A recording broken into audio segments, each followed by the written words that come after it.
Boa tarde, sejam muito bem-vindos ao Urb Talks, o nosso programa aí que falamos sobre o mercado imobiliário com especialistas, investidores, stakeholders, falando sobre o mercado imobiliário não só do Brasil, mas o mercado imobiliário a nível mundial, né? Esse mercado imobiliário que atua aí com trilhões de dólares em todo o mundo.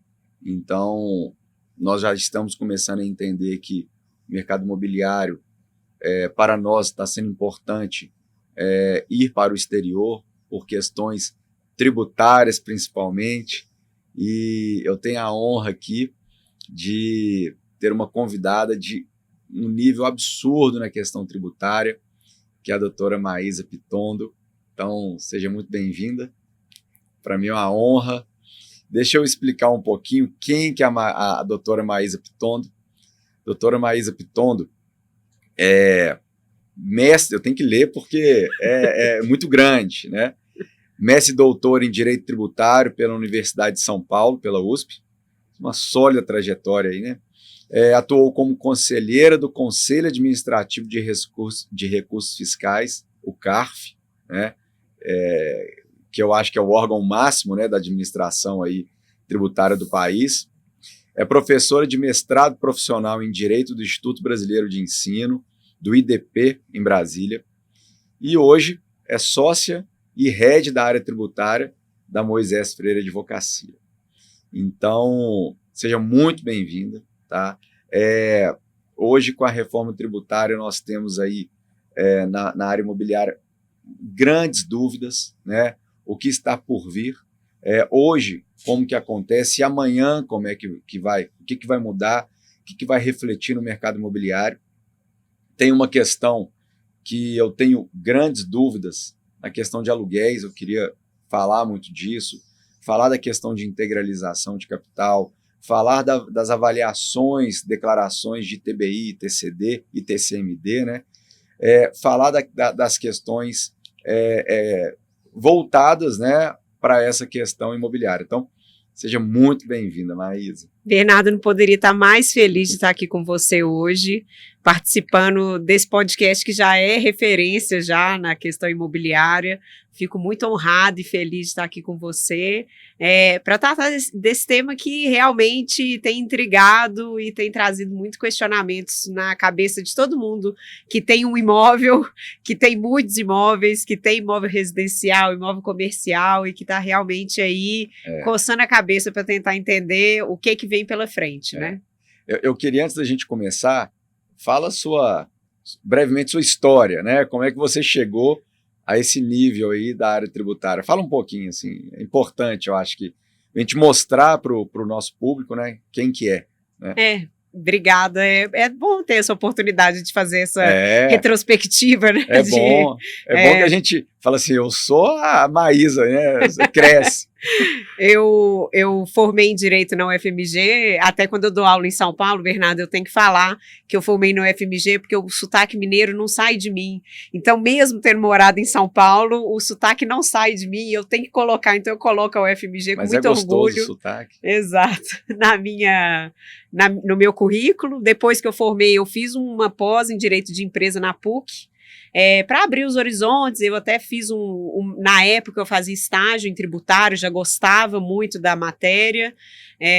Depois eu fui fazer essa pós em Direito de Empresa para abrir um pouco mais o conhecimento, e aí mudei para São Paulo para fazer o meu mestrado na USP, para falar um pouco de um tema, era mais direito material, que eram as contribuições de Seguridade Social. Em seguida eu fui para o CARF, tive a oportunidade de ir por causa da Operação Zelotes, que foi uma operação que os advogados que estavam no CARF à época não poderiam mais advogar, e por causa dessa oportunidade eu fui para ser exclusivamente como conselheira. Fiquei por 6 anos, atuei na terceira sessão de julgamento, e para quem não tem muita familiaridade, a terceira sessão é aquela sessão que brinca com todos os tributos, quase, tirando imposto de renda, CSL e contribuições previdenciárias. Sim. O resto, PIS, COFINS, IOF, CID, tudo, aduaneiro, importação, exportação, tudo fica na terceira sessão. E fiquei lá por 6 anos, foi uma experiência incrível, gostei muito. E quando eu saí, eu fiquei numa advocacia própria, estava num escritório e agora fui para Moisés Freire para tocar e ser a head da área tributária lá. Estou extremamente feliz, é muito bacana, muito trabalho, muitas questões para a gente discutir e principalmente com a reforma tributária vindo por aí, né? E enquanto isso, eu gosto muito da academia, eu fiz o doutorado e o mestrado. Até esqueci do doutorado, coitado. Enquanto eu estava no CARF, eu entrei no doutorado e fiz o doutorado para falar de processo administrativo. Sim. Foi com o professor Humberto Ávila, que eu falei, que é um professor muito renomado no direito. Falei sobre os efeitos das decisões no processo administrativo, foi incrível. Relembrou seu histórico, foi, né? Foi ótimo. Pelo menos, até esquecer do doutorado é difícil, né? Não dá, né? E foi uma época bem complicada, porque eu ficava Belo Horizonte, Brasília, São Paulo. Toda semana. Belo Horizonte, Brasília, Mas você São dá Paulo. aula hoje em São Paulo. Hoje eu dou aula em Brasília. Brasília? Que o IDP, ele fica em Brasília. Tá. E vou também para São Paulo, que eu também ministro aula lá no IBDT. E às vezes eu preciso ir para São Paulo. E, enfim, então, sempre quando me convidam. Minas, Brasília e São Paulo, né? Sim, estou sempre em todos. Eu quero começar a entrar no nosso tema, mas assim, aqui é muito leve, né, a conversa, porque a gente quer mostrar realmente na prática e não juridicamente, né, como funciona. A gente gosta da prática. Tem que ser. Essa área de cartório é prática. Né? Tem que ser. Eu queria começar com uma pergunta bem básica. Bem básica. Qual que é a grande diferença da pessoa física e jurídica na gestão patrimonial?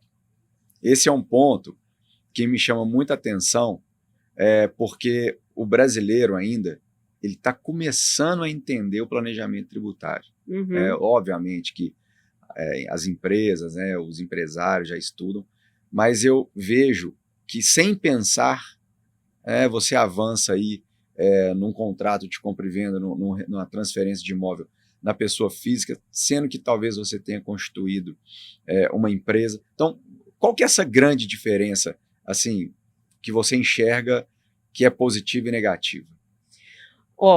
Bernardo, eu tenho que te falar que antes da reforma tributária a gente tinha ainda maiores diferenças, até para tentar te explicar um pouco do que já vai começar a vir. O impacto principal, obviamente, é a questão do imposto de renda, quando a gente pensa especificamente no imposto de renda, em quanto que vai ser recolhido, e também em relação ao ITCD e ao ITBI. Em algumas operações nós não temos a incidência, e aí quando nós envolvemos uma pessoa jurídica, a hipótese de imunidade ela pode ser atraída, ou seja, eu não vou pagar quando eu tenho... É uma grande discussão isso hoje. Uma grande discussão. Muito, né? E acho que o impacto muitas vezes, a carga tributária ela pode ser muito menor na pessoa jurídica, mas isso às vezes ele pode ser um mito. Eu não posso te falar que isso vai ser categoricamente em todas as situações, porque às vezes nós teremos sim a incidência tributária um pouco maior dentro da pessoa jurídica, a depender da pessoa física. Maísa, né? eu lido diariamente com essa transferência, né, de imóveis, regularização de imóveis, e o que me chama muita atenção, é o comprador, quando ele vai adquirir o imóvel, ele fala assim, meu Deus, o valor desse TBI, 3%, 2,5%, 2%, depende do município, só que ele não preocupa com o resto, e na minha visão, o ITBI é o tributo mais barato comparado com os outros. Então, esse é um ponto que a gente precisa nortear o mercado, sabe? E é aquilo, a escritura é muito cara, o ITBI é muito caro, né? Óbvio, o ITBI é muito caro, né? 3% o valor do imóvel, né? Um intervivos ali, para mim não faz tanto sentido um imposto dessa magnitude. Só que ele é o menor. Não sei se eu estou certo. Sim, ele é o menor pensando em imposto de renda, principalmente, que a gente tem ali na lucro pessoa. Imobiliário? Exato, o dividendo, quando eu vou distribuir, os valores que eu vou receber em razão o ganho de capital, que é o que a gente chama, né? Quando eu faço a venda de um imóvel e aí eu tenho um ganho de capital, às vezes se eu estou na pessoa física, por isso que é aquela questão da gente tem que olhar realmente o caso a caso. Se eu estou na pessoa física, pode ser que eu não vou ter incidência do ganho de capital. Se eu estou na pessoa jurídica, pode ser que eu tenha. Mas tem um prazinho. Sim, né? Sim. Então é interessante, porque o que eu acho que é interessante de pensar é que não existe receita de bolo, sabe, Bernardo? Que é uma coisa que eu tenho visto muito aí quando a gente vê na internet, aquela receita pronta. Vamos fazer uma holding, vamos todos fazer uma holding. Não é necessariamente algo que faz sentido. Às vezes pode ser que faça sentido você fazer uma operação via pessoa jurídica, não como holding, mas como uma pessoa jurídica operacional, para você receber os seus rendimentos que você hoje está recebendo via pessoa física e passar a receber via pessoa jurídica e, eventualmente, fazer uma integralização de capital dentro dessa pessoa jurídica e não uma holding só para estruturação de patrimônio, né? Porque a ideia da holding é mais para a gente manter uma estrutura de patrimônio, pensando em separando, patrimônio. né? Exclusivamente patrimônio. Pois entrando nessa questão da holding, quando que faz sentido a criação da holding? O momento, eu imagino que é o seguinte: o que as pessoas fazem por falta de planejamento tributário e sucessório, principalmente, na minha opinião. Eles adquirem os imóveis na pessoa física e lá na frente ele fala: opa, eu estou com muito ativo aqui no meu nome pessoa física, aí eu preciso criar a holding. Eu já entendo que é um momento inoportuno. Sim. Né? Então eu queria entender qual que é o sentido, né, quando da constituição da holding e o porquê. Eventualmente, eu acho que vai fazer muito sentido nessa ideia de um planejamento de quando eu vou começar a fazer investimentos imobiliários, eu pretendo ter diversificar o meu investimento, aumentar a minha carteira de investimentos e eu vou buscar esses investimentos numa via patrimonial imóveis, né? Numa via de imobilizado.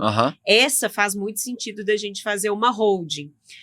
Quando eu já tenho uma carteira, agora principalmente com a reforma, tá, Bernardo? Porque não dá para a gente falar necessariamente que isso vai fazer sentido. Mas com a reforma, se eu tenho uma quantidade de imóveis, principalmente imóveis comerciais, e que eu necessariamente vou ter a incidência do IBS-CBS, que são os novos comerciais? Tributos. Os comerciais, sim. Repete. Qual é o tributo? O IBS-CBS, que chama. O que é isso? Esses são os novos tributos que a gente vai incidir sobre o consumo.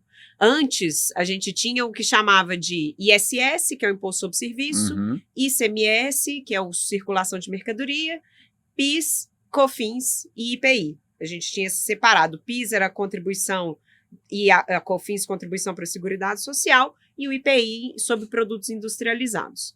O que se pensou? Vamos unificar esses tributos em apenas 2. E ainda então, ficou... Unificar 4 em 2. Ficou 4 porque o IPI ele ficou um pouquinho de fora, mas ficaram 4, porque o IPI também foi unificado, mas para produtos que estão na Zona Franca de Manaus, ele permaneceu. Ok. Mas pensando em 5, que virou 2. Um imposto sobre bens e serviços e uma contribuição sobre bens e serviços. A base de cálculo é muito diferente do que a gente estava acostumado e os novos fatos, né? Nós temos novos fatos que vão incidir na atividade imobiliária, ele é muito impactante, pensando, por exemplo, na locação. Então, antes, quando a gente tinha o ISS e o ICMS, nenhum dos dois incidia sobre a locação. E agora nós teremos o IBS e CBS que incidem sobre a locação, porque tem previsão específica para incidir sobre bens e serviços de uma forma mais ampla, mais geral. Então, cessão de direito de uso, locação, são questões que antes não tinham incidência e que agora vai passar a ter. E aí, Bernardo, é só para fazer um Pode me chamar de B. Desculpa. Pode chamar, pode chamar. Um parênteses que eu acho que é importante, que a gente acha, às vezes, que acabou o imposto de renda, acabou o ITBI, acabou o ITCD. Não, gente. Nós estamos tratando aqui só dos tributos que incidem sobre o consumo, que são só esses que eu tinha mencionado com vocês. Fora ITBI, ITBI continua valendo com regras estabelecidas pelos municípios. o ITCD, veio um projeto de lei que ainda não foi aprovado, mas que está para ser aprovado, com uma modificação substancial no Isso em Minas ou nacional. Nacional? Isso é uma lei complementar para tratar do ITCD. Tá, mas é possível porque o ITCD é Estado. Isso. Né? Então, é o CTN, Código Tributário Nacional, ele vai ser alterado nesse sentido. Ele vai ter uma nova lei complementar que vai tratar especificamente do ITCD e da forma de recolhimento do IBS-CBS. Tá. Lá dentro tem regras específicas, inclusive para tributação de bens que estão no exterior.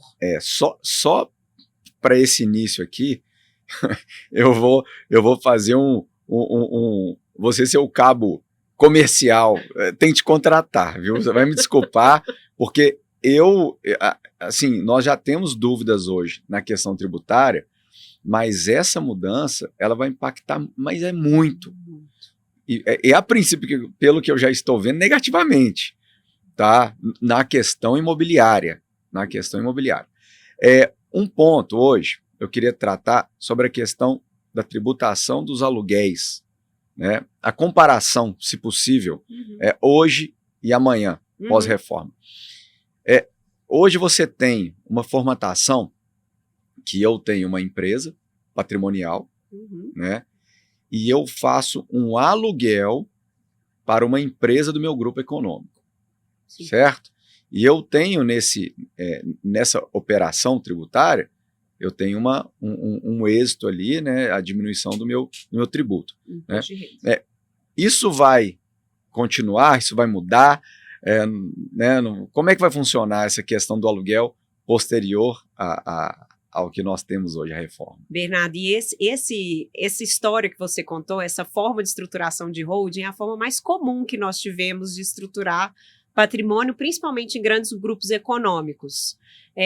Mas também em pequenos, né? Porque a gente se utilizava do aluguel pelo fato de não ter incidência, como eu te falei, do ISS e do ICMS. Somente tinha incidência do imposto de renda. Então, antes do cenário da reforma, nós tínhamos a incidência do imposto de renda normalmente, e era o único que nós consideramos para fazer essa comparação entre pessoa física e pessoa jurídica. Muitas vezes valia muito mais a pena a gente colocar na pessoa jurídica, fazia um contrato de aluguel, que aí eu conseguia tomar aquilo como dedutível, inclusive para fins de imposto de renda, pensando em lucro real. Fazia dedutibilidade só no lucro real. No presumido e simples, não. No presumido e simples, a gente não faz essa apuração linha a linha, né? Eu não verifico todos os gastos e despesas. No lucro real, quando eu vou apurar o imposto de renda, aí sim. No lucro presumido, eu presumo. Eu faço uma presunção de despesas, como se fosse. Esse que é o racional. E eu tenho uma alíquota fixa. No caso do lucro real, eu poderia usar da despesa de locação como algo dedutível na minha operação.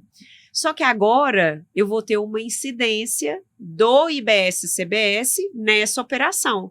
E aí precisa fazer conta, Bernardo. Não adianta a gente falar, tem que fazer a conta para verificar se isso ainda vai valer a pena. Ou se o imóvel não vale a pena retornar para a pessoa jurídica que vai utilizá-lo, né? Então, não tem a receita certa no TikTok, no Instagram. Não tem, gente. Né? Seria Esse ótimo, ponto, né? Eu vejo isso o tempo todo, né? Você chega lá e recebe umas desinformações e passa para frente. Né? Isso aí, eu não sei como é que vai ser. Essa é uma questão que normalmente as pessoas falam assim, não, faz uma hold, faz isso. E monta isso para você e vende isso no Instagram ou faz uma propaganda como se fosse algo simples. Gente, não é algo simples. São várias variáveis que a gente tem que considerar. Você colhe lá na frente. Exato. O que você plantou. Mas assim, indo na questão, continuando na hold, eu vejo até uma recente, né? Foi pedido vista pelo Gilmar Mendes. Isso. Né, uma decisão, né, um julgamento falando da não incidência de TBI na integralização de bens, né, da pessoa física, o sócio, para a hold. Né. Em alguns casos, né, eu já fiz que realmente nós conseguimos a não incidência. Mas isso mudou. Isso mudou. Principalmente em BH, em Belo Horizonte, onde que eu atuo muito. Como é que funciona hoje, Maísa? eu tenho um imóvel no meu nome, pessoa física, e eu integralizo esse imóvel na minha patrimonial por R$1 milhão. Então eu coloquei lá no meu contrato social, levei para a prefeitura e pedi o quê? Não a imunidade, a não incidência de TBI, ok? A prefeitura, ela vai avaliar o meu imóvel, e ela avaliou a R$5 milhões. E aí o que ela faz? Ela te dá a não incidência no 1 milhão, só que a diferença ela cobra sobre os 4 milhões. Né? Esse caso é importante, Bernardo, para a gente diferenciar um pouco, porque tem 2 casos de TBI. Teve o tema 796, que foi julgado pelo Supremo, que ele entendeu que não pode cobrar sobre a integralização de capital. E isso é com base numa previsão constitucional que fala que quando o sócio integraliza o capital, não pode cobrar ITBI. Essa é uma previsão constitucional. E o STF analisou, falando que tem que aplicar. E inicialmente ele não falou para pessoas jurídicas que exercem atividade preponderante imobiliária. Compra e venda e aluguel de imóvel. Pendente. Não, compra e venda. Isso. Compra e venda. Que aluguel, é essa que está pendente de julgamento. Mas a imunidade, eu esqueci desse detalhe. Desculpa. A não incidência de TBI hoje, né, o objeto, né, o preponderante é a compra e venda de imóveis. Não é isso? Exatamente. Parcelamento solo, etc. Aluguel já não entra. Já não entra. Mas é uma empresa que administra imóveis, né? Administração de imóveis. Sim. E aí, às vezes, pode ser que entre, pode ser que não entre, depende da pessoa jurídica. Mas, em regra, quando eu estou tratando de uma empresa que faz administração de imóveis, a receita do aluguel é uma receita iminente da atividade dela. Então, considera-se que ela também inicialmente não estaria dentro da previsão constitucional. Só que agora a gente já tem 2 votos favoráveis do Supremo falando que para essa atividade também aplicaria essa imunidade de não pagar o ITBI na integralização. E por que essa diferença? Por que eu sou cobrado dos 4 milhões e não... Aí eu vou te contar um caso. Vou te contar um caso porque foi mais ou menos isso que aconteceu. Quando o Supremo julgou falando que não poderia cobrar sobre o valor do bem que foi integralizado. O que os municípios fizeram? Não foi só BH, não. Vários municípios fizeram isso. Sim, vários. Fizeram essa atualização. O que o Supremo já tem julgado reiterado, viu, Bernardo? São vários julgados nesse sentido. A empresa, ela tem a opção, e o sócio tem essa opção, ela tem opção hoje, não é obrigatório. Ela pode fazer pelo valor contábil, que é o valor que constava na declaração de imposto de renda do sócio, para integralizar na pessoa jurídica com base no valor que constava da declaração de imposto de renda. Ele não tem a obrigação de fazer isso sobre o valor de mercado. E aí o Supremo falou exatamente isso. Eles têm falado isso reiteradamente. O município não pode cobrar o valor do ITBI, no caso de integralização de capital, necessariamente sobre o valor de mercado. Tem que considerar o valor da operação. Por quê? Os sócios têm essa opção. E tem que vincular com o imposto de renda. Exato. Né? E assim, quando você faz um pedido de não incidência, nunca pedem o imposto de renda. Então, aí você baseia no valor de mercado, torna-se inviável. Não, e não faz sentido, porque pensa, olha que loucura. O sócio teria que pagar um ganho de capital sobre um bem que ele está integralizando, que é dele. É um passivo da empresa. Sim. É um bem dele que ele está integralizando lá dentro da pessoa jurídica. Sim. E continua sendo um bem dele. Olha que surreal. Ele teria que integralizar e teria que pagar um ganho de capital, nesse seu exemplo, de 4 milhões. Assim, né? Sobre 4 milhões, 15% sobre 4 milhões, não faz sentido nenhum. E o Supremo, pelo menos, já está respaldando isso pra gente, viu, Bernardo? Tá. Eu vou, ainda continuar na integralização. Hoje, nesse caso meu aí, de 1 milhão declarado, 5 milhões avaliado e me cobrando o ITBI sobre os 4 milhões. Sim.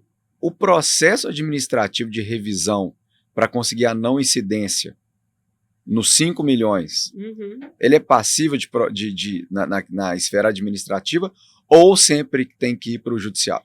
A gente tem a previsão de processo administrativo. Mas isso é no direito caso. líquido, certo? Não é. Então, Não esse é. que é o problema. Porque o que acontece? Eu brinco que, às vezes, os processos administrativos, eles são só para inglês ver. Eu brinco para falar assim. Às vezes, é aquele processo administrativo que não é efetivamente para revisar o ato. Ele vira ali só uma discussão de valores, algo sem ter uma concretude. Não estou falando isso pela Prefeitura de Belo Horizonte, porque na Prefeitura de Belo Horizonte nós temos um efetivo contencioso. Ela tem a primeira instância, que tem uma revisão por um colegiado de outros auditores fiscais, um outro auditor, e numa segunda instância Sim. você tem a possibilidade também de revisar. Só que se ele efetivamente já vem com a tese na cabeça de que está certa essa atualização pelo valor de mercado, a tese no fiscal, né, a cabeça do fiscal, no final das contas, a perspectiva de você conseguir reverter isso dentro do administrativo é baixa. E aí você tem que necessariamente ir para o judiciário. Mas sabe o que é importante do administrativo, Bernardo? É a gente ter um amadurecimento dos argumentos.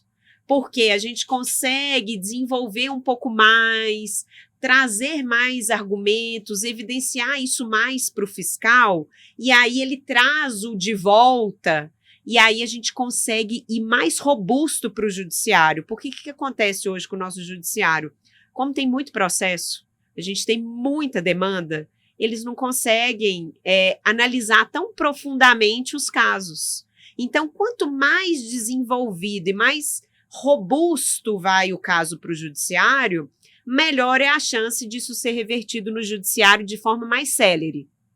Porque o juiz vai conseguir entender melhor a discussão. Porque eu já tive uma discussão administrativa, eu já consegui mostrar para ele que aquilo ali faz sentido, que o argumento faz sentido, que o Supremo já está entendendo dessa forma. E aí a gente consegue desenvolver isso, inclusive em perspectiva de valores. Sim. Porque muitas vezes a gente consegue no administrativo falar, não é 5 milhões o valor, né, Bernardo? O valor de mercado hoje é 2,5 milhões. A gente consegue diminuir um pouco a dívida no administrativo. Agora, essa tese de ganhar no administrativo falando que não incide é pouco provável. A gente consegue, às vezes, ajustar os valores. E nós temos caso que houve a não incidência, o imposto, salvo engano, é por homologação, você tem um período de fiscalização e a prefeitura volta lá atrás, né, te cobrando.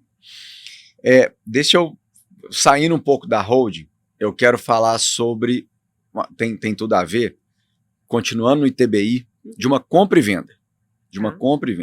Esse é um caso que o mercado imobiliário sofre. Vou dar um exemplo. Pessoa jurídica para jurídica, jurídica para física, física para jurídica. Voltando agora, eu vou aumentar o imóvel. Eu declarei lá uma compra e venda que eu assinei o contrato de compra e venda no valor de 10 milhões, paguei o valor de 10 milhões, declarei o valor de 10 milhões, fiz todo o processo sobre 10 milhões. Mandei o ITBI para avaliação na prefeitura e declarei os 10 milhões. Não estou burlando o fisco. Aí a prefeitura me vem com avaliação de valor venal comparado com o mercado de 20 milhões. Olha, isso não dá. Você afeta o mercado imobiliário inteiro. Então, como é que funciona? Existe uma forma de reverter isso? Obviamente que você falou que né, tem tudo a ver com o que você já falou. Mas isso vai ter alguma mudança na reforma tributária? Ou não? Nós vamos sofrer do mesmo jeito, vamos ter que procurar a Maísa para ela resolver. Com essa alteração, ela realmente é preocupante porque a gente precisa de muito substrato de provas, sabe, Bernardo? Não dá para a gente simplesmente falar assim, o município está errado, você está errado, é um absurdo. A gente normalmente precisa mostrar um laudo para evidenciar que aquela operação foi feita considerando um valor mercadológico, que foi feito considerando a transação entre as partes e que esse valor que tem que ser efetivamente admitido.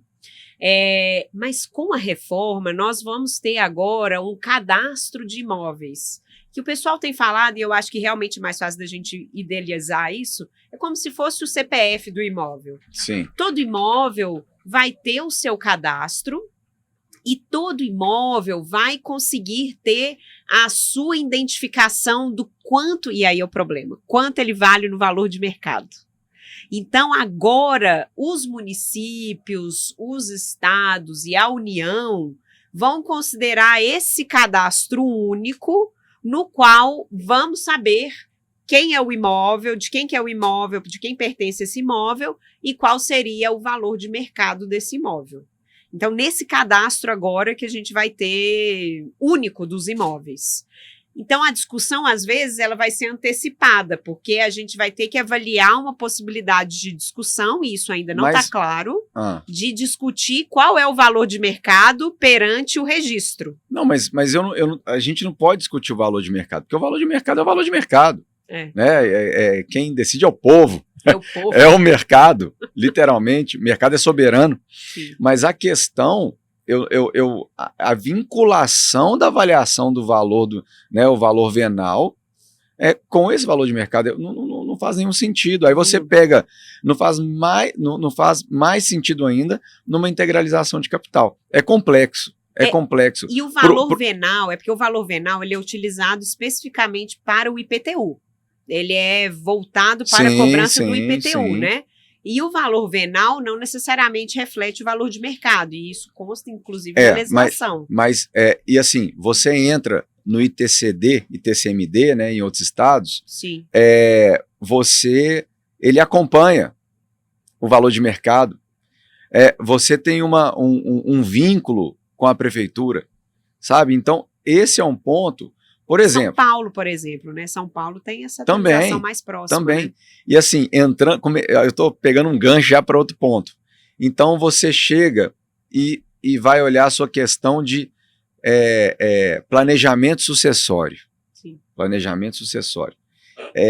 As pessoas, antigamente, né, há algum tempo atrás, falavam assim, vou fazer testamento, que eu vou resolver a vida dos meus filhos, e tá tudo certo, e não tá nada certo. Porque o testamento vai ter que fazer o inventário e vai ter que pagar o ITCD, e aí, se não tiver dinheiro para pagar o ITCD, tem que tentar um alvará de venda para pagar o tributo e por aí vai. Então, assim, a doação hoje, ela se tornou, né, na minha opinião, inviável dentro de outras possibilidades que se pode fazer. Sim. Tal qual a integralização de capital para a família ali, né, a empresa da família. Mas, Bernardo, isso é até importante que você colocou, porque normalmente o pai, quando ele faz essa integralização, ele não gosta de ficar sem nenhuma cota.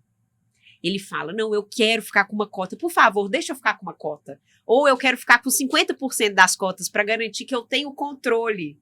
Só que quando ele faz isso, as cotas vão para o inventário. Sim. Então, a gente acaba estruturando de uma forma exatamente para garantir que saia do inventário, só que a pessoa ela fica tão apegada à força, ao poder, eu quero manter isso para mim de alguma forma, que quando chega na hora do inventário... O mando de campo é meu, ninguém tira, né? É isso.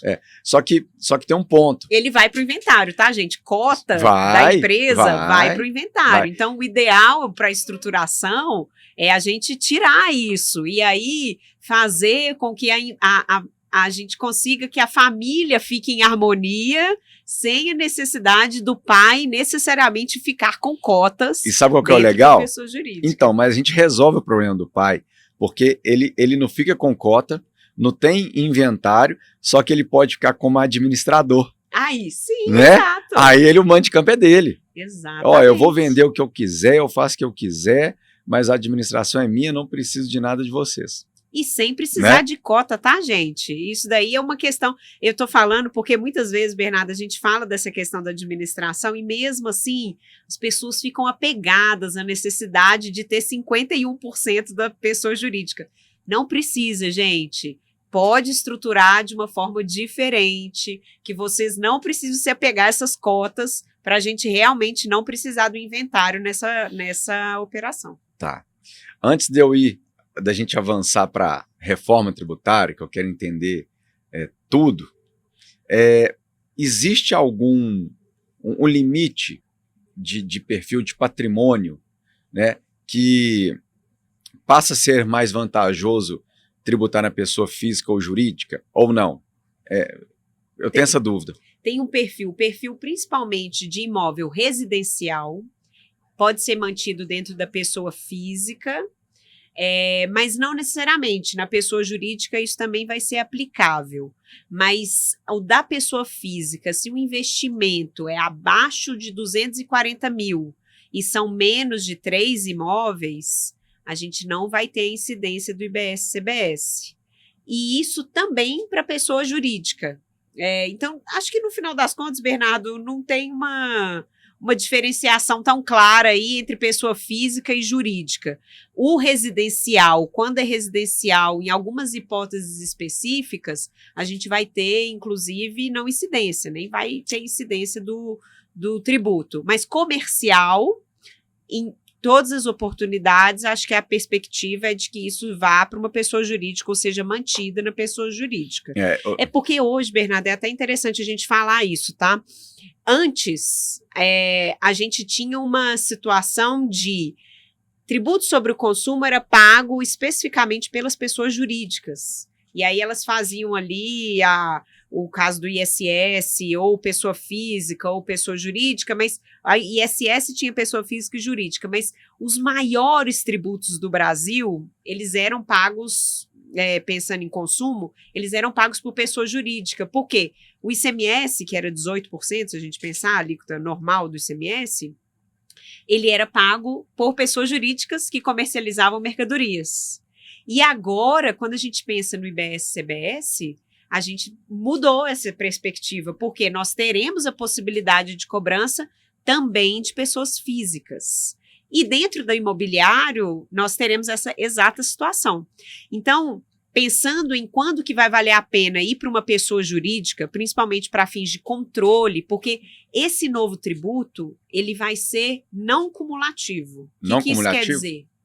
Eu vou poder tomar crédito de tudo aquilo que eu adquiri que teve a incidência do IBS-CBS em algumas situações separadas que não, mas em regra eu vou poder tomar o crédito. Eu falo, pode falar. Então, assim, é só para tentar fechar o racional, que para a pessoa jurídica é melhor esse tipo de controle, a gente consegue fazer esse controle. Então, se eu tenho mais de 3 imóveis, se os meus imóveis são comerciais e eu ganho mais de 240 mil com os aluguéis dos meus imóveis, vale a pena sim ir para a pessoa jurídica para a gente conseguir esse controle melhor, identificar o creditamento, fazer a contabilização, do que deixar isso dentro da pessoa física. Eu venho falando com meus clientes que toda operação de imobiliária, né, BTS, doação, permuta, que é muito importante, porque a permuta, a tributação dela é muito diferente,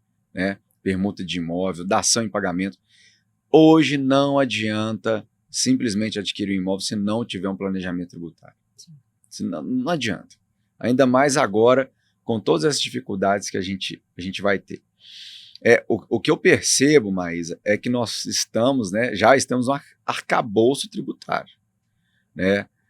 E eu percebo até a informação aqui, nós já falamos isso internamente na empresa, mas a nossa empresa, a Urb Brasil, ela vai internacionalizar os nossos projetos de real estate. Então, nós vamos começar uma operação nos Emirados Árabes, em Dubai. O que acontece? Né, a gente vem estudando o mercado há tempos, tributação lá é zero.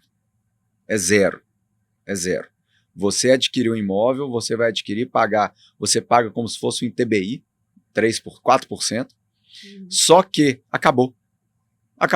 Você não tem imposto de renda, você não tem lucro imobiliário, você não tem absolutamente nada. Então, quando você faz você vem adquirir um imóvel fora do país, eu entendo que o único custo que se tem aqui, porque você tem que declarar o imóvel aqui no seu imposto de renda, né? E depois eu não vejo outro, ou tem? Agora vai ter. É porque antes o ITBI, o ITCD, antes ele não incidia sobre bens no exterior. Agora, com esse PL 108, que está para ser aprovado, que é um projeto de lei específico, ele vai ter a previsão específica para incidir sobre bens que estão no exterior, sim. Então, bens de titularidade de um brasileiro que estão no exterior, no caso do falecimento, e vai poder pagar o ITCD sobre o valor do imóvel lá fora. Ah, tá, mas o ITCD, o ITCD você está falando é questão de transferência e sucessão. Agora, o envio da remessa para lá e a declaração do imóvel no seu imposto de renda não tem. Não, só a remessa do dinheiro, que vai ter IOF, né? Normal. Sim, normal. Mas o resto não. Tá, entendi. Eu só estou te alertando esse do ITCD, porque é algo que hoje a gente não tem ainda na legislação, mas que está para ser aprovado aí com o projeto de lei do 108. Entendi. Agora, eu queria que você falasse, né, das principais mudanças da questão da reforma tributária. Um ponto que todo mundo tem dúvida é quando que ela vai começar a valer, né? Já está na vacatio aí, né? Quando que ela vai começar a valer? Então, eu tenho uma maior dúvida nisso, né? Eu não sou especialista em tributário, mas explica para a gente, assim, para o público, esses detalhes que a gente tem um desconhecimento. Eu, particularmente. Não foi simples essa transição da reforma, não. E eu brinco que para ficar bom, Bernardo, vai ficar muito ruim. Para ela começar a ficar bom, a ideia do IBS-CBS não cumulativo, essa ideia da gente ter um tributo efetivamente não cumulativo no Brasil, até a gente chegar nesse ponto vai ficar muito ruim. E aí, tentando responder objetivamente sua pergunta, é o seguinte: a partir do ano que vem, 2026, a gente já vai começar com alíquotas teste. O que é essa alíquota teste? A gente já vai começar a sentir o que vai ter de diferença de base de cálculo, mas com uma alíquota pequena de 0,9%, 0,1%, só para o governo já começar a calibrar como será o IBS-CBS. Certo. Mas ali a gente fala que é só um teste. Ele não vai ser um efetivo recolhimento, porque eu vou poder compensar, inclusive, com o PIS e COFINS que deve, então não vai ter desembolso de caixa nenhum a partir de 26. O IVA são os dois tributos juntos? O IVA é o Imposto sobre Valor Agregado, que é a forma como a Europa e outros países fazem a tributação sobre o consumo, que é o IVA. Tá, mas eu posso entender eu como leigo que o IBS e o CBS é igual ao IVA? A soma dos dois? Era para ser.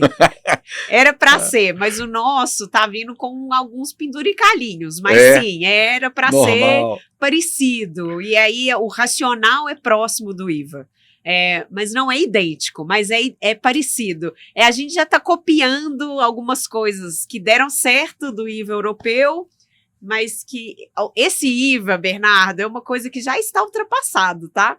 Que os países europeus já estão tentando alterar o IVA europeu para buscar uma tributação que nem a gente tinha aqui do PIS e COFINS, uma tributação sobre a receita. Então é algo que, na verdade, a gente já está começando muito atrasado nessa perspectiva de IVA. E vai começar quando? E vai começar em 27. 1º de janeiro? Em 2027, 1º de janeiro, nós vamos acabar com o PIS e COFINS. Não teremos mais PIS e COFINS não cumulativo, PIS e COFINS 1º de janeiro? 1º de janeiro. Tá. 1º de janeiro de 27. Se não for prorrogado, né? Mas inicialmente, 1º de janeiro de 2027, acabamos com o PIS e COFINS e vamos cobrar a CBS. Nesse período de 27 e depois 27, 28, a gente vai ficar cobrando só a CBS e uma alíquota pequenininha de IBS só de teste. Uhum. Depois, a partir de 29, vai progressivamente acabando com o ICMS e com o ISS e aumentando a alíquota de IBS. Até 2032, quando acaba essa transição e a criação completa do IBS e CBS. Então, a partir de 2033, que a gente vai estar aí pleno com o IBS e CBS tranquilamente operando. Por isso que eu falei. Nossa. Porque se você parar para pensar, a gente vai ter a obrigação acessória do ICMS, a obrigação acessória do ISS, a obrigação do IBS, a obrigação da CBS, tudo convivendo junto. Adquirir um imóvel, antes ou depois da reforma tributária? Qual que é mais vantajoso? Para a aquisição em si, não vai fazer tanta diferença. Mas eu vou vender. A questão é, quando a gente tiver a venda para bens e serviços, a gente também vai ter a incidência ali do IBS-CBS, porque ele vai ter incidência tanto na atividade imobiliária de venda, então construir o imóvel, eu tenho um regime aí de transição que vai ser aplicado. No final das contas, o que a gente precisa é verificar qual é o seu planejamento, o que você quer fazer para daqui 10 anos, para a gente conseguir avaliar o que é que vale a pena já ir estruturando a partir de agora para chegar num ponto e verificar. Pera, o que vai fazer sentido para mim? E a atração, eu percebo que a atração de investimento estrangeiro, ela vai sofrer um baque aí, né? Negativo. E a preocupação, Bernardo, é o preço. Porque, assim, eu fico muito preocupada de como que vai ficar o impacto da inflação, inclusive, e como que as pessoas... Porque, às vezes, eu consigo absorver isso da produção. Então, por exemplo, a indústria está muito acostumada, até tem a perspectiva da gente ter uma redução grande da carga tributária na indústria. Agora, serviço não é uma coisa que a gente está acostumado. A gente, primeiro, não está acostumado com tomada de crédito, e a outra, eu tenho poucos créditos que eu vou poder tomar. Então, se eu não vou assumir isso, eu vou acabar passando o custo tributário para o consumidor final, que é o meu tomador de serviço. E ainda tem uma série de peculiaridades que a gente se preocupa, não no caso do imobiliário, mas se eu tomo serviço do Simples, eu não vou poder tomar o crédito integral, só se o cara do Simples efetivamente apurar crédito e débito. Então, assim, vai aumentar a complexidade, vai aumentar o controle. Nossa. E, além disso, a gente tem o famoso split payment, que é aquela questão de eu não conseguir usar o caixa da minha empresa para fazer com dinheiro do Estado, né? Porque antes eu vinha com caixa da minha empresa o valor dos tributos, porque eu só pagava no mês subsequente. Essa questão da tributação, você enxerga que também vai mudar ou vai manter essas questões que a gente falou, adquirir na pessoa física ou jurídica, a gente pode manter isso ou isso tudo vai mudar também? Sabe aquela frase que a gente sempre falou pra gente mesmo assim, sempre foi feito assim, vamos fazer desse jeito? Mas sempre foi feito assim, deixa quieto. Porque eu tô falando muitas dúvidas aqui, que são do mercado, Sim. Né? Mas assim, Maísa, hoje você já tem um produto, né, para ser contratado que já tem essas especificidades hoje e o que vai ser modulado após a reforma? Sim, porque assim, hoje é muito importante começar a entender os reflexos. É o que eu ia falar, Bernardo, aquele grande jargão que a gente ouve em todos os lugares do sempre foi feito assim, isso não vai valer mais. As operações que antes faziam sentido, pode ser que elas não façam mais sentido. E operações que antes foram estruturadas de uma determinada forma, pode ser que não faça sentido que eu continue daquela forma, porque eu vou ter uma carga tributária. A alíquota do IBS-CBS é 26,5%, a perspectiva original. Para a atividade imobiliária, eu tenho algumas reduções que tem previsão, a depender do que é, mas ainda assim é um impacto muito grande. Para quem não pagava nada, no caso da locação, não pagava só o imposto de renda. Eu acho que a maior questão na área imobiliária, eu acho que é a questão de aluguel. Exato. Porque complexo. Se eu não pagava nada e vou passar a pagar, o quanto que eu vou pagar vai impactar o meu negócio. E, eventualmente, será que eu vou conseguir passar isso para o meu consumidor? Pode ser que eu não consiga passar. Então essas operações que eu falei de você tem um imóvel, cria uma empresa do grupo e aluga, não faz sentido mais. Isso vai ter que ser tudo refeito. Não necessariamente vai fazer sentido. Pode ser que vai fazer sentido porque eu vou tomar crédito de IBS-CBS, mas a depender da operação, pode ser que isso não faça nenhum sentido. E isso precisa ser avaliado. Então, a reestruturação, leitura de contrato, Bernardo, não é só a reestruturação societária. Hoje, a gente pensa sempre na saída. No momento em que saiu. Agora, nós vamos pensar no destino. No momento que chegou o bem, quando você presta o serviço, no local de onde você prestou, é no destino. Isso tudo faz uma mudança que você tem que fazer nos seus contratos. Às vezes você está pagando, você está cobrando um preço bruto e você vai tomar prejuízo, porque você não sabe quanto que vai ser a alíquota do seu tomador. É melhor você, eventualmente, avaliar a discussão do preço líquido. E tudo isso, nós avaliamos isso no escritório. Aham. É um produto, realmente é um produto importante para as empresas e, eventualmente... Tem que ser um produto formatado, pronto. Exato. Olha, é isso aqui que eu tenho que te oferecer, é o seu caso concreto. Eu vou adaptar o meu produto ao seu negócio. É isso. Né? E é a revisão, verificar se o que eu faço faz sentido, é a prospecção, né, de futuro, de como vai ser o futuro, e verificar quais são os impactos, se vale a pena, vamos tentar mudar. Estamos fazendo desse jeito, o que a gente pode fazer diferente? É um planejamento que eu gosto de chamar de um planejamento estratégico. Eu não gosto de chamar de planejamento tributário. É estratégico, é estratégico. Porque é o tributário, patrimonial, sucessório, tudo junto. Tudo junto. E corroborando, continuando, teve uma pega aí que eu gostei. Em 2026, sim, que antes da reforma, né?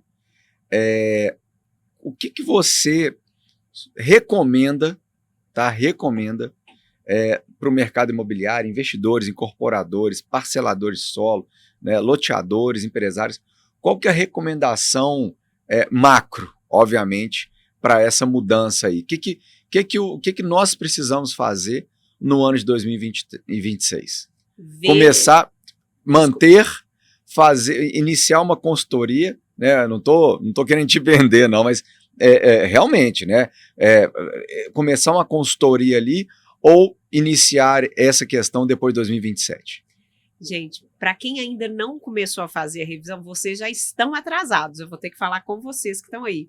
Vocês já estão atrasados. Por quê? Essa revisão ela já precisa estar acontecendo porque a alteração ela já está chegando e o valor que você já está apurando, tá, Bernardo? Agora, esse ano, ele vai ser considerado para você verificar se você vai pagar o IBS-CBS nas operações imobiliárias. Então, o que está acontecendo nesse ano de 2025 já está sendo admitido como parâmetro para a gente identificar se vai ter a incidência ou não do IBS-CBS na operação. Então, assim, não entre em desespero, mas vocês já estão atrasados.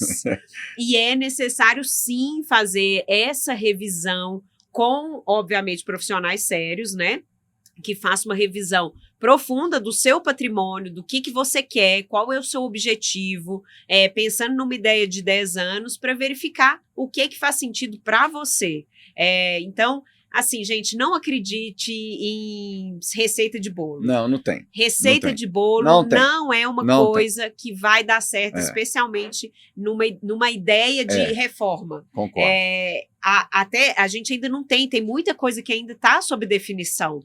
Então, muitas questões elas precisam ser avaliadas aí dentro desse período de transição e como será lá só em 2033 que a gente vai ver aí concretizado a reforma. E junto tem imposto de renda, né? Sim. Junto já está tendo outras mudanças aí no meio. Então, tudo isso tem que ser avaliado de uma forma conjunta. Como eu mencionei, o ITCD também já está engatilhado para sair a reforma dele. Então, todas essas mudanças têm que ser consideradas. E a gente tem que avaliar isso no caso a caso. Sem palavras, né? Sem palavras, porque... que dia que eu posso marcar a consultoria? Porque eu estou atrasado. Eu estou atrasado, né? Meu negócio é investimento imobiliário, no meu caso, investimento imobiliário. Né? Eu entro como investidor, venho adquirindo imóveis, venho fazendo parcelamento de solo. Estou atrasado. Está atrasado, não estou brincando não, pode vir. A gente vai colocar seu e-mail, né, a produção aqui para a pessoa entrar em contato, que é importante. Né? Por mais que já tenhamos aqui uma consultoria gratuita, pro bono. porque né? aqui eu já falei um monte de Falou coisa, tudo. mas não Não falei...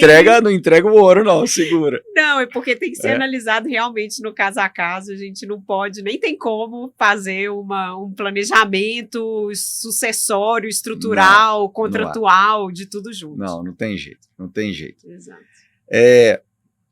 Maísa, eu queria que você desse o seu recado, tá? O que você quiser falar, mas qual que é o recado que você dá para o nosso público, né? Eu queria que você ficasse à vontade nesse sentido, na questão, né, o caso concreto aqui na área imobiliária como um todo, não somente na área imobiliária. Eu acho que a gente pode sair desse mercado, porque é muito importante. A tendência, obviamente, né, o nosso programa é focado no mercado, mas está com você a palavra. Um recado direto. O recado direto, gente, é mudança. Nós estamos em fase de mudança e essa mudança exige estudo e estratégia específica. Não adianta ficar pensando que o que sempre foi feito, eu sempre fiz assim, nunca precisei mexer, me deixa quieto. Isso não vai dar certo mais. A gente precisa revisar, precisa verificar o que é que está sendo feito. Todas as áreas, pensando numa empresa, todas as áreas precisam ser envolvidas, mesmo numa empresa de planejamento patrimonial. Tudo tem que ser envolvido, não é só contabilidade. A gente não está falando aqui só em emissão de nota. A gente está falando aqui de uma mudança de paradigma. A reforma tributária, ela vem como uma mudança de paradigma, uma mudança de pensamento de como devemos tributar o nosso consumo e, obviamente, a partir do momento que mudou o consumo, o patrimônio também vai sendo onerado. Porque o caso do ITBI, o ITCD, por que a fiscalização tem aumentado cada vez mais? Porque os estados e municípios já estão preocupados que eles vão perder um poder de arrecadação com o IBS-CBS, porque eles não mais vão poder negociar, por exemplo, que o Estado faz muito, negociar ICMS, fazer negociação de ICMS, isso não vai ter mais.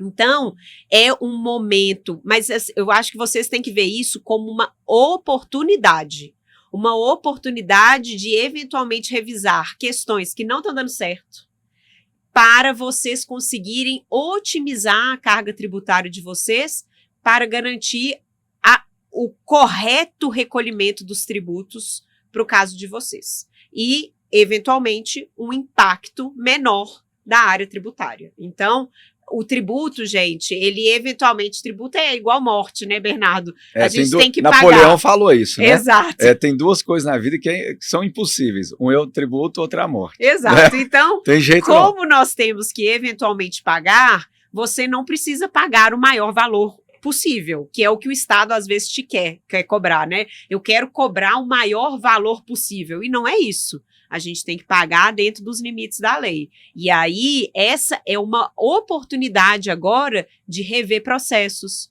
identificar pontos de atenção e ver como que você vai conseguir fluir aí os seus negócios, inclusive imobiliários, a partir desse novo panorama. E aí, excelente. Contem comigo, viu, gente? Contem com a nossa assessoria, a gente fica à disposição de vocês. Maísa, não sei se você assistiu, não, você assistiu, que você comentou comigo. Nós tivemos aqui um Urb Talks para trás, o Alexandre Assis, da Assis Consultoria. Tem tudo a ver. Diferencial. Diferencial. Não, cara, sou fã. E faz muito sentido.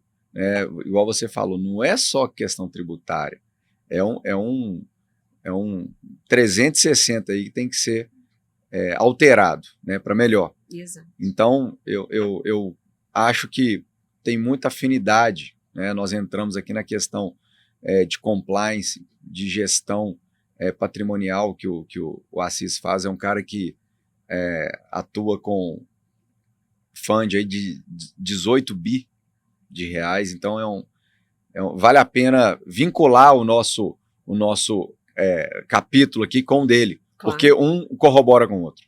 Exatamente, até porque por essa questão da implementação, né, a gente precisa da orientação, o que fazer e como fazer, né? Então, essa questão do implementar, identificar na forma prática, isso é extremamente importante. E com compliance, gente, porque a questão, não, eu não quero pagar tributo nenhum. Seria ótimo, pessoal, a gente não pagar tributo nenhum, mas não é essa a realidade. Não dá. Então, para que você não fique eternamente com aquela pendência, né? E aí... eu brinco que assim, a gente vive para daqui 5 anos para o fisco, né? Nós estamos vivendo hoje e o fisco só vai nos fiscalizar daqui 5 anos.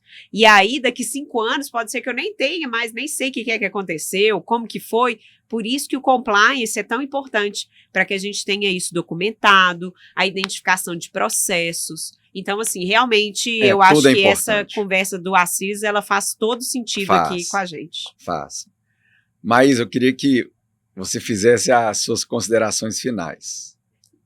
Pessoal, eu acho que assim, eu não quis colocar ninguém em pânico, tá? Não, a minha fala aqui era realmente para que vocês comecem a se alertar com um novo cenário tributário. Então, nós estamos diante de uma novidade e que vocês têm que encarar como uma oportunidade.